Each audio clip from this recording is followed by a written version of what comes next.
On the Fringe with Dan RadioStyle. Hope everybody out there's having themselves a great day. The walls are closing in around a deep state. I think it's pretty unanimous right now. We're seeing a lot of information come out around the FISA abuse, around Flynn, around how they're kind of holding back information, around how they were aware of these multilateral, multi-threaded approaches to trying to take down Trump. And then even when there was sort of a counterinsurgency, if you will, how they were aware of that and they were still communicating and working together. Again, the deep state is being called out. It's, as they frequently say, it's not so much the lies, but the cover up that gets you. And that is what is starting to happen. The cover up is becoming known. So jumping into where Q had left off, post 4773, we get into a bunch of text messages that came from some interesting people. I went down rabbit holes on this. I wasted more time. Again, I had to step back at some point because there was too much.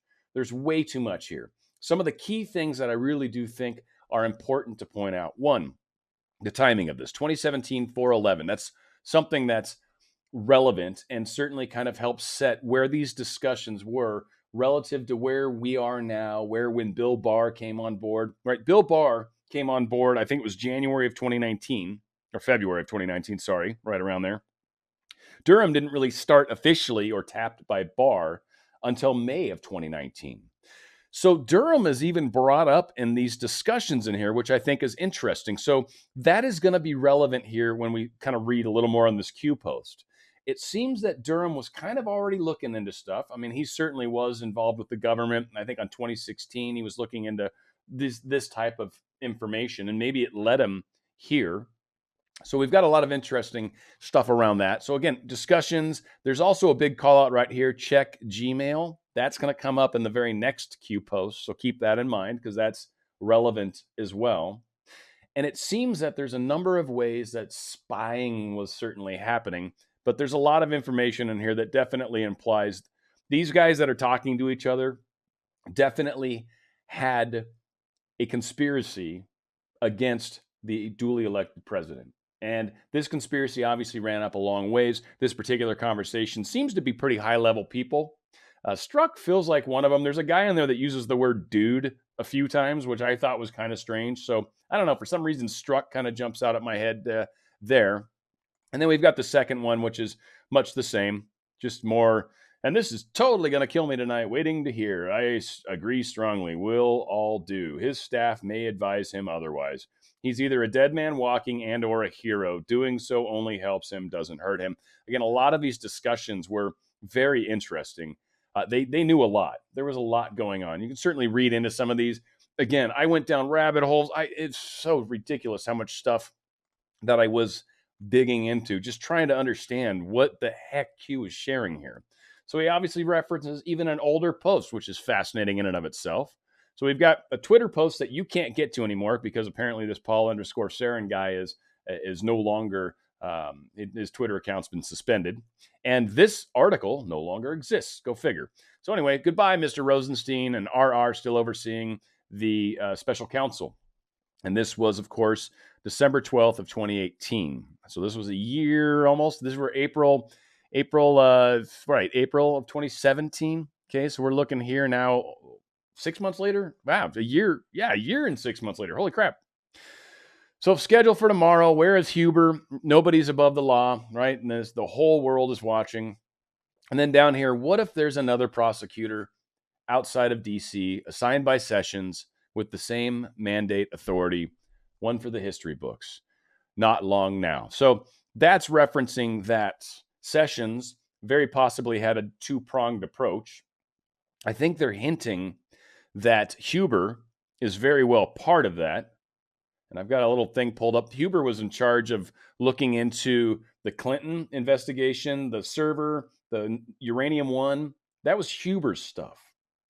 So Huber might very well have been pulled into this. And what I think they're hinting at, that the reason Judge Sullivan is still technically holding the case open is because there's still a second prosecutor, a second avenue that maybe hasn't dropped his charges, but it might be like a deep state prosecutor. It might literally be an illegal use of force all the way across the board.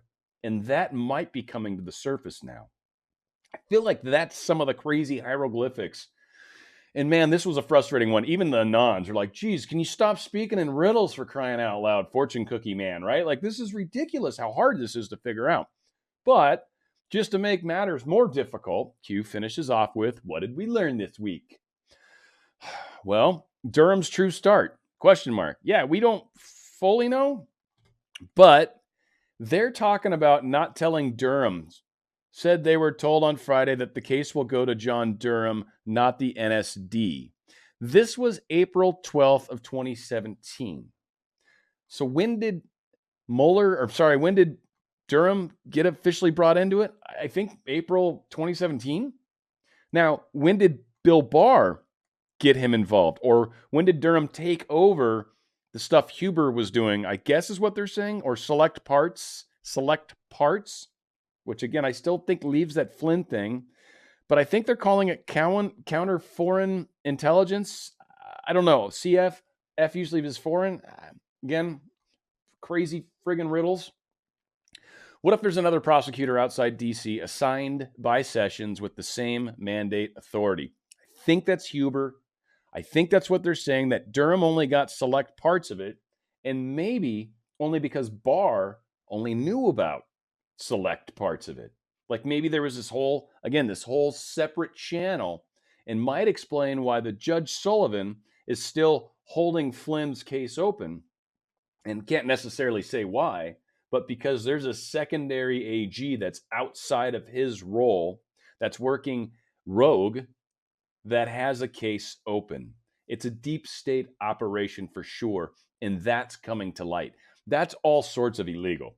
That is all sorts of illegal. If there's even a modicum of truth to that, people are paying heavy that are involved in that specific part. That's not going to go over well. So I think that's some of what's being called out here. Again, there's a lot of discussion like these people knew what was going on, and Durham was already involved. And I'm hoping those are the keys that we're supposed to take away from this.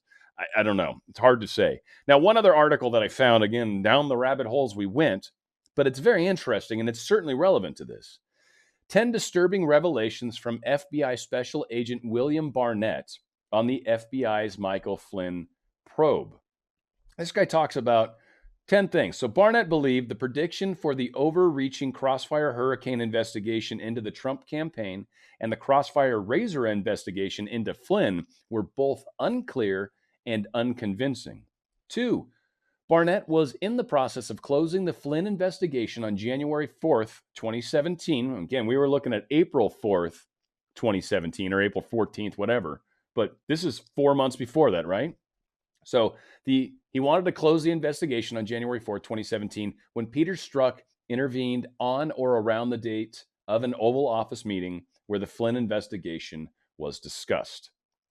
Barnett believed he was cut out of an FBI investigation or interview with Flynn on January 24th, 2017. So they obviously cut him out because maybe they already had suspicions that he wasn't going to play the game. Barnett says after the Flynn interview, the investigation became top-down, directed by Andrew McCabe, which is kind of strange, I think, for a lot of these things. It's rare for the very tip-top, or the seventh floor, as it's been frequently called, was running this entire thing. Again, the seventh floor has been entirely fired, right? Completely fired, but they were running the show. 5th, Barnett said he requested to be removed from the Flynn investigation because he believed it was problematic. 6th, the same FBI lawyer who falsified evidence on a surveillance warrant application, I think that's Kleinsmith, on the Carter page, he also signed off on predication for the national security letters, the NSLs we keep hearing about. The same guy who changed the email and currently is the only one that's actually in jail for the crimes, he's the only one that's been indicted thus far, he also signed off on the predication for the national security letters, which they used to get all the financials and stuff about Flynn. That wasn't good. 7, Barnett thought Clinton campaign donor and special counsel office attorney Jeannie Rhee was obsessed with Flynn and Russia and that she had an agenda. I mean, he's using obsessed and agenda. Obviously, it was probably pretty obvious, right? 8, the appointment of special counsel Robert Mueller changed everything, in quotes. Barnett thought there was a get Trump attitude by some at the special counsel office. So apparently once Mueller came on board, that was his job, was to get Trump, right? That was his job. Spent 35 plus odd $1 million trying to get Trump and never really pulled it off. And finally, the special counsel office agents joked about wiping their cell phones, which actually happened to at least several dozen phones, purportedly by accident. This guy's calling it out. They basically knew this was the little trick. This is what you do. So anyway, this was a very interesting article that came out, Special Agent William Barnett, about what was going on and what he had questions about. Now, what's also interesting, the Washington Post shared with us, but this whole Justice Department winding down the Clinton-related inquiry once championed by Trump, if nothing for consequence. So again, Huber was in charge of looking into all this stuff. One thing that I want to call out, again, rabbit holes. I just found some weird information as I was digging, and this is cool. So Uranium One, the whole thing around Uranium One, which for any of you, especially like, if any of you that were looking at this when it was going on, you're like, what? Wait, what? Like, how the heck did we sell 20% of our uranium to Russia? How did we do that? How did we approve that? How was that okay? So this happened while Clinton was the Secretary of State, which is a little problematic. Now, what's super important to point out is this transaction. So the Republicans questioned whether there was misconduct in the U.S. government's decision to not block a 2010 acquisition in which Russia's atomic energy agency, Rosatom, acquired a controlling stake in Uranium One, a Toronto-based company. The deal meant that Rosatom received rights to about 20% of the uranium extraction capacity in the United States. That transaction had a tenuous connection to Clinton, who was running the State Department at the time.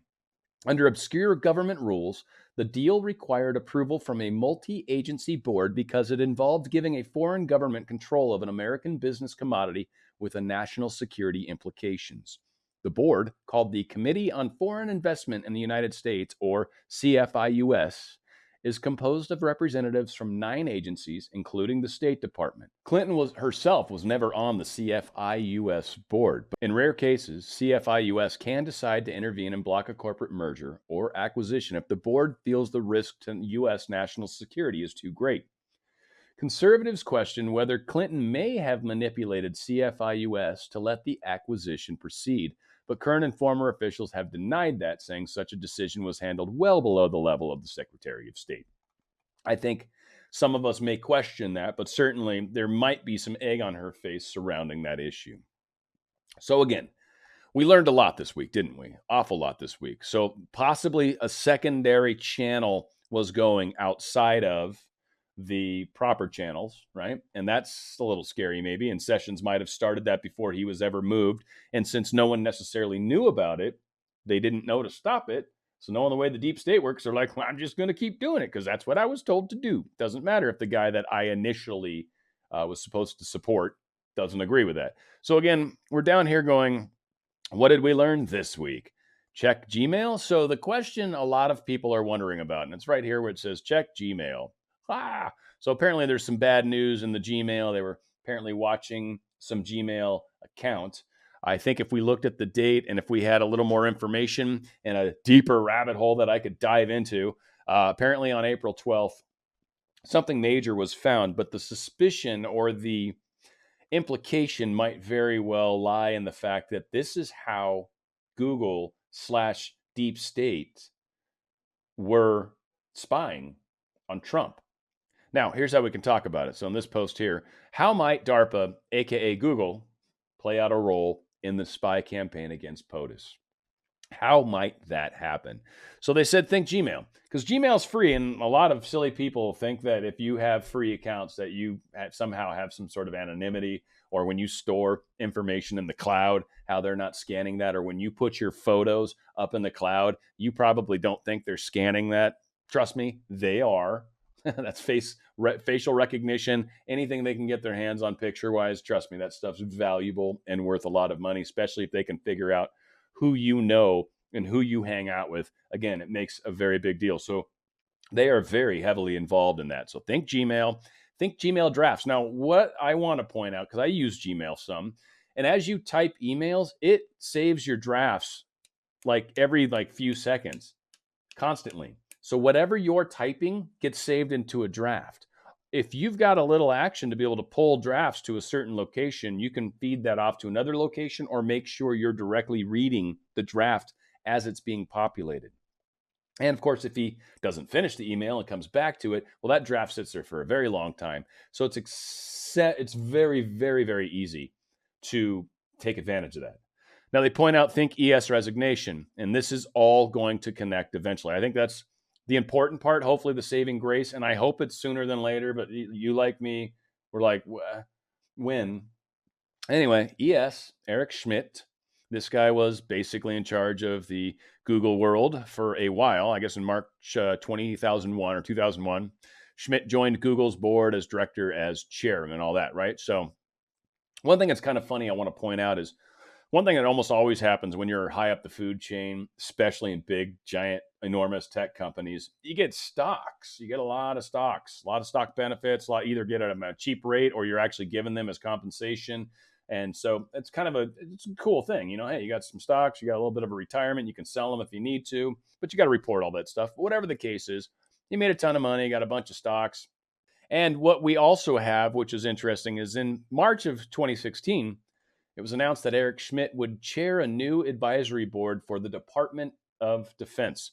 So he's going to leave Google 2001. And if you think about how far Google's come since 2001, and then he's going to jump over to Department of Defense. So when they call it DARPA, they're probably really not lying, but they're never going to admit it. But anyway, he was titled, or this new section was called the Defense Innovation Advisory Board. This advisory board serves as a forum connecting mainstays in the technology sector for those in the Pentagon. To avoid potential conflicts of interest within the role, where Schmidt retained his role as technical advisor to Alphabet, which is Google's parent company, and where Google's bidding for the multi-million-dollar Pentagon cloud contract happened. So Alphabet Soup Google was bidding on a Pentagon project.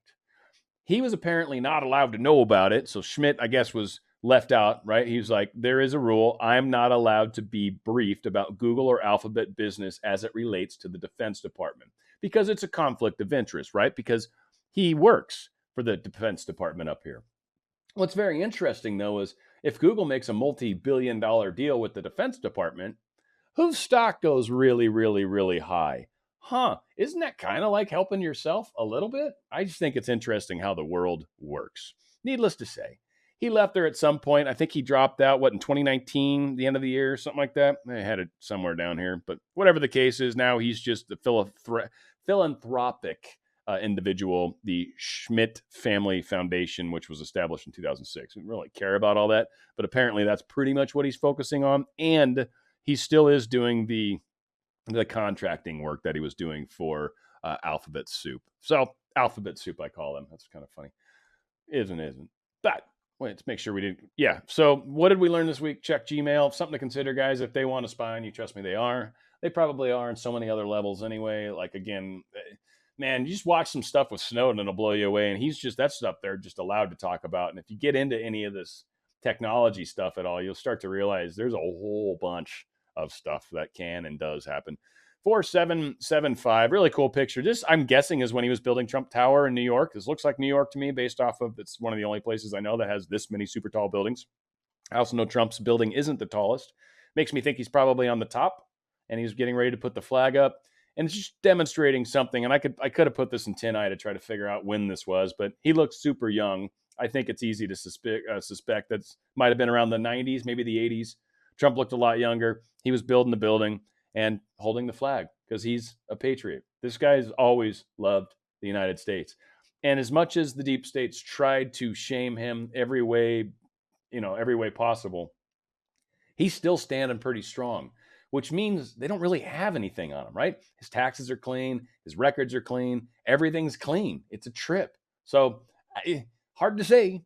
But again, Trump loves this country and he loves you and us. You know, it's funny. There was a rally to Saturday night, I think it was, about 9 p.m., wherever he landed on his plane. And then literally the stage was like right in front of his plane. He was talking about a lot of things at that speech, but a lot of people started chanting, "I love Trump, I love Trump." And he was just like, wow, this is something that just started 2 weeks ago.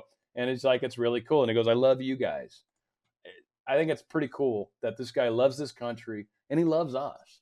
Deep State doesn't want you to agree with that. Deep State wants you to think he's the biggest piece of poo that ever walked the face of the earth. But I think most of us are seeing, Pelosi and her behavior and going under the salon and, Governor Gavin Newsom blaming everybody for stuff in his state. We've got riots happening in so many Democrat states. A lot going on. People are waking up. People are seeing it. Information's coming out. We've had this shared a bunch of times. It's still a lot of fun. I don't think I have the audio on, and it's not really important to see the audio as much. But again, blazing targets, it's C-130. This was filmed back a while ago, and Obama was president. I think it was filmed like right after Obama became president, which is kind of funny. We can check that out when I zoom back out. But it's basically people lasing a target with a laser, and then there's a C-130 flying around above. It's called a gunship. I forget the letter that shows that it's the gunship. Doesn't really matter. But it's got a bunch of guns sticking out of one side. I think it's the right side. And it just kind of rolls in a pattern, a little circle pattern, and just and just rains down absolute horror. So I think that is the metaphor for what is currently happening right now with the deep state. The deep state has a C-130 circling over it, and we just are picking pieces off left, right, and center. There's just stuff we're, letting the public know about. We're declassifying. There's a lot of information that is just coming out in gobs. They did tell us the last 2 weeks were supposed to be significant weeks. Here we are now putting the whole process of a new Supreme Court, and that's actually going really well. I'll jump that one right here, and then we'll get back to the other story. Democrats can't stop Barrett from being confirmed. Top Senate Democrat says. The number 2 Democrat in the Senate on Sunday said his party cannot stop Supreme Court nominee Amy Coney Barrett from being confirmed. We can slow it down, perhaps a matter of hours, maybe days at the most, but we can't stop the outcome. That's what Dick Durbin's saying. They can't stop it. There's nothing they can do. C-130 running above them. Now, really quick, this is super cool. This is from Earth Observatory .nasa.gov/images, just to sort of try to show that it's actually legit. All right, I'm not just making stuff up. I just messed up the highlighting, but I'll find it anyway. It's down here. So the part that's super interesting and worth calling out, one of the most interesting things researchers have discovered since MODIS began collecting measurements, noted Randerson, is a decrease in the total number of square kilometers burned each year. Between 2003 and 2019, that number has dropped by roughly 25%. Now, on top of that, they talk about fire-prone regions. Africa's on top of that list. So Africa's still burning like crazy. That's not the United States. We've obviously experienced probably a bit more of a rash on the West Coast this particular year. But overall, they're saying that fires globally have decreased by 25% over the past almost 20 years. Now, we've been told that this is all happening because of global warming. That's what Gavin Newsom said. Gavin Newsom said, well, this is global warming that's calling it. Well, apparently the science, aka NASA, aka the science, disagrees with you, Gavin. Aren't you guys the ones that are always talking about the science? What's this? This is NASA. Now, here's what they're going to say probably. I'll give it to you. I'll say it right now. Who's NASA controlled by? The vice president. So I guess NASA maybe is a little conservative. Who knows? Fact of the matter is, science is science. 25% decrease. Don't know what to tell you. So sorry. Too bad. So sad. Do not pass go. Do not collect $200. That's how that game is played. And finally, just because I think this is the best of the ironic, right? The irony of the ironic is the fact that Brian Stelter, host of CNN's hilariously named media show Reliable Sources, spent half of his time slot on Sunday spitting out liberal talking points about the upcoming presidential debate. What's he pissed off about? When we choose moderators, we make very clear to them that there's a vast difference between a moderator and a debate and being a reporter who is interviewing someone. We don't expect Chris or our other moderators to be fact checkers. The minute the TV is off, there are going to be plenty of fact checkers. Basically, he's saying because it's Chris Wallace that they can't trust him because he's with Fox News. Dude, for anybody that watches Fox News and watches either the nighttime portions and the daytime portions, Chris Wallace is by far the heaviest deep state person on Fox. So if anybody's going to play your guys' stupid game, it's him. And then it gives Fox a chance to get some of the ratings, which you guys are hurting on badly. But he thinks a whole lot of liberals would have an issue with all the lies that Trump's going to tell, and he doesn't think that Wallace is going to call him out on it. I think it's funny. Pot calling kettle black. I mean, Biden's making up stuff. He said he was a senator for 180 years because he misread the teleprompter recently, which is funny. It's a mistake. I mean, I'll say, sure, it's a mistake, but 180 years, like that part of his brain should have been like, that's not right. Like, correct that. But no, I mean, it probably feels like it. It does to us, like for all of us that have been alive and had Biden in our life for any length of time. It feels like hundreds of years. Good Lord Almighty, it sure does. All right, let's see if anything new popped up. I don't think so. No, nothing fresh has happened. Sometimes it happens like that in the crazy Q world out there. Folks, we got a lot going on. Stay vigilant. That's the thing. A lot of people right now don't seem to understand that things are coming out as quickly as they can. The public can only handle so much. We've got a major election that's coming up that they're trying to steal. We've got a major coup that's attempting to happen right now to take the duly elected president out. And while they're doing their coup, they're actually saying Trump has a coup going on where he's not going to leave office when things happen. So again, he said if the Supreme Court has all the members, then he'll be happy to leave office if that's what they say. So again, Coney's going to end up in the Supreme Court. There's no way they can stop it at this point. It's going to happen, and that will make all the difference as far as dealing with this election. Now, there are a lot of people that think Coney is very much a deep state actor. I'm assuming she's a white hat, or maybe it doesn't matter quite as much because she's still going to be more on the conservative constitutional side. So we'll see. I guess she was supporting of the lockdowns, and that's one thing that's really upsetting people. And I don't know a lot about that. So I just want to at least call that out and make that clear. But that being said, hopefully we can kind of pay attention to what's going on. I'm expecting more crazy stuff to come out this week. I mean, obviously Trump made his announcement yesterday, and there's just going to be a slew of discussions around that as the process, I think, begins. And then they're going to have a vote on it. And so a lot's going to be happening, and they're going to make every effort to shut stuff back down. Remember, Florida's completely opened back up right now, and they need people scared before the election. They do, right? So just be mindful. Like I keep saying, make sure you got all your supplies up because there's something else a brewing. We got another little incident that's not too far away. We'll see how that plays out. Be strong. Look out for one another. That's the most important thing. Love one another, man. Even the people that are a little crazy on the progressive left, we still got to love them. They're part of this country too, even though they don't want to be. Again, we're going to lock them up in jail and we'll visit them with bars between us. But just understand, they're just being animals. It's what they are. Can't help it. So be good to everyone. Where we go one, we go all. It's on the Fringe with Dan RadioStyle.